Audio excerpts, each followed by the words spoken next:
asalaamaaleykum mbokk yi asalaamaaleykum ginnaaw bu ñu sante borom bi julli si yonentam bu tedd bi sallallahu alayhi wa sallam ñu ngi leen di nuyu di leen ñaanal jàmm di ñaan yàlla dolli wér dolli dal dolli naataange si réew mi tey nag li may indi comme xibaar mooy dama jël décision à partir de tey ma arrêté lépp lu jëm si wàllu politique ak activité politique te consacré wu uniquement si fajum cosaan bi maanaam jublu rek dootuma yëngatu lu si fajum cosaan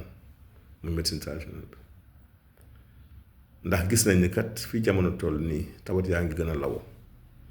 ñu ngi gën a bari ñu ngi gën a të ñu ngi gën a rey te pexe bareetu si kon nag xel mayeetul di yëngu si leneen lu dul loolu te dama gis ne aussi li nga xam ne muy wàllu politique bi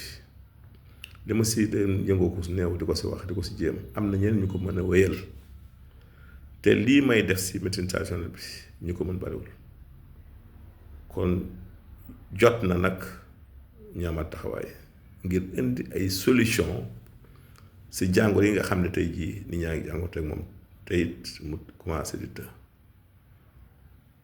loolu lu jara bàyyi xel la di ñaan nag yàlla sottal suñu yéene boobu te it wax ngeen ñaanal ñu aussi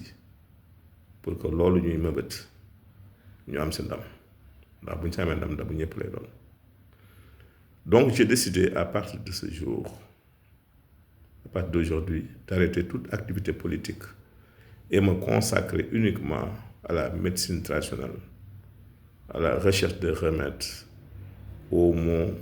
dont souffre la population sénégalaise en particulier et celle mondiale en général. Je souhaite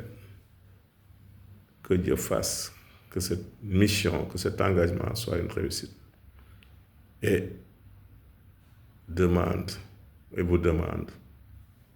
vos prières. Chers concitoyens, nous demandons une fois de plus vos prières pour que cela soit une réussite. Merci beaucoup.